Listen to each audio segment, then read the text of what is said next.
Je me souviens de mes premiers millions. Ils provenaient de la possession d'un studio de webcam.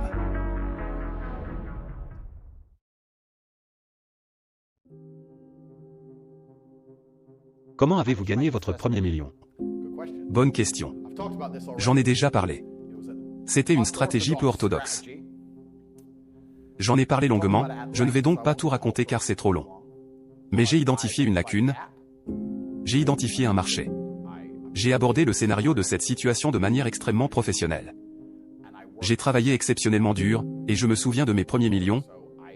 Ils provenaient de la possession d'un studio de webcam.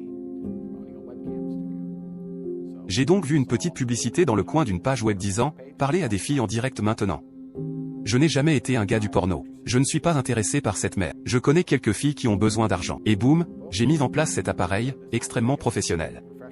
Pas d'inconduite sexuelle, pas de Dan Bilzerian, pas de trio, rien du tout. Une tenue très professionnelle.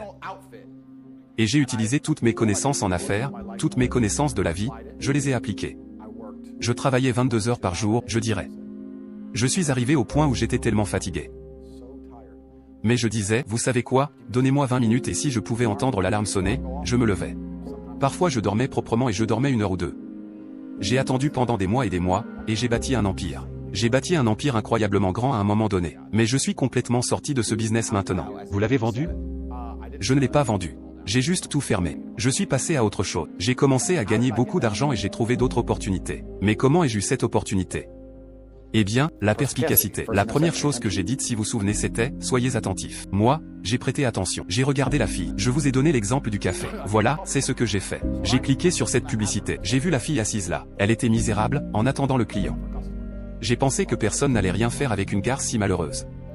Parce que les hommes qui la paient, essaient d'échapper à une vie malheureuse. Donc quand j'ai eu mes filles en ligne je leur ai dit, souriez. Les filles heureuses sont payées. C'était un symbole. Le slogan était, les filles heureuses deviennent riches. Donc, j'étais attentif à la concurrence. J'ai vu une opportunité juste au café. Donc j'ai analysé toutes les choses qu'ils ne faisaient pas très bien. La pièce était en désordre. La qualité de la caméra était merdique. Il y a les trucs de base aussi. La façon dont la fille a agi et interagi, tous ces trucs. Et j'ai appliqué tout ça en étant très attentif. Un nombre incalculable d'heures à observer les autres, à trouver le moyen de perfectionner, comme pour le café. Et je l'ai perfectionné. Donc, j'étais absolument perspicace et c'est comme ça qu'on gagne de l'argent. Et je l'ai fait avec ça. J'aurais pu le faire avec n'importe quoi, mais maintenant je le fais avec tout. L'histoire de moi envoyant un SMS via mon réseau et ayant un café est une histoire vraie. Et j'ai des mécanismes en place pour m'assurer que je ne me fais pas dérober, car de l'argent liquide disparaît facilement. Mais tout est en place et me rapporte beaucoup plus. Je crois que je n'ai même pas bu mon propre café. J'ai identifié, j'ai fait une liste. Il faut que ce soit comme ça, comme ça, comme ça. J'ai des gens compétents qui travaillent pour moi, ce qui est très difficile à trouver, mais moi je les trouve. Ils comprennent qu'il faut suivre les règles à la lettre. Et je fais rentrer de l'argent sur un compte bancaire, c'est tout. Et vous pouvez faire ça avec littéralement n'importe quoi. Si vous avez un réseau solide et que vous êtes attentif, vous pouvez faire n'importe quoi, même des podcasts. On est en train de faire un podcast là maintenant. Vous avez déjà beaucoup de succès dans ce domaine. Je vous le dis, vous pouvez regarder le plus grand podcast au monde et analyser ce qu'ils font de bien, ce qu'ils font de mal. C'est juste le jeu. Et ensuite vous devez surpasser tout le monde. Et quelle est votre valeur nette maintenant? C'est un soupir? C'est la question la plus minable jusqu'à présent. Je ne sais pas vraiment parce qu'on dit qu'on ne sait jamais ce qu'on a, car si on le sait, c'est qu'on n'a pas grand-chose. Et c'est tellement vrai. Je ne sais pas combien vaut ce café. Je sais ce que ça me rapporte en gros par mois. Je ne sais pas combien je pourrais le vendre, je peux deviner maintenant, comme si je mettais un multiplicateur de 6 dessus. Je suppose qu'en raison des différentes méthodes de mesure de la valeur d'une entreprise, par exemple, on lui attribue parfois un coefficient multiplicateur de 3, parfois un coefficient multiplicateur de 8. Disons-le comme ça. L'université de Hustler, 175 000 étudiants, faisait environ 13 millions de dollars de bénéfices par mois. C'est une entreprise d'éducation en ligne. L'Internet est le futur. L'éducation est le futur. C'était sans faille, fantastique, dépassant Oxford, Cambridge et tous les autres. C'était la meilleure école de la planète. Pas seulement parce que nous avions 175 000 étudiants, mais parce que nous avons conservé 175 000 étudiants. C'est la clé. 175 000 personnes qui gagnent plus d'argent qu'ils n'en ont investi chaque mois. Il n'y a aucune autre plateforme sur la planète qui peut faire ça. Nous n'avions pas de concurrence.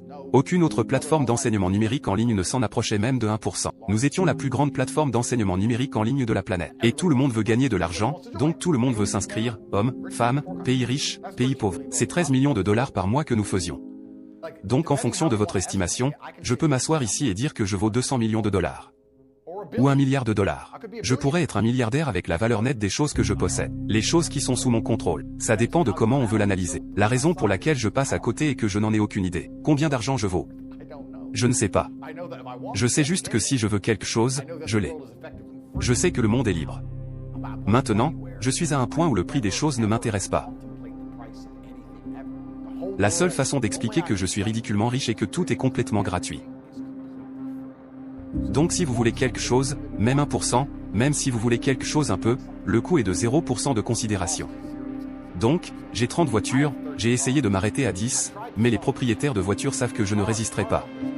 Donc ils décident de lancer une nouvelle Lambo et ils m'envoient un SMS disant « Hey, nouvelle Lambo ». Je ne demande même pas à voir une photo. Je dis juste « Ok ». Parce que je ne remarquerai même pas l'argent disparu. Je pourrais n'y jeter qu'un coup d'œil pendant 3 secondes. Je ne la conduirai peut-être même pas. Je pourrais juste y aller, et puis c'est bon. Ça vaut de l'argent pour moi, parce que l'argent ne vaut rien. Donc le monde entier est gratuit.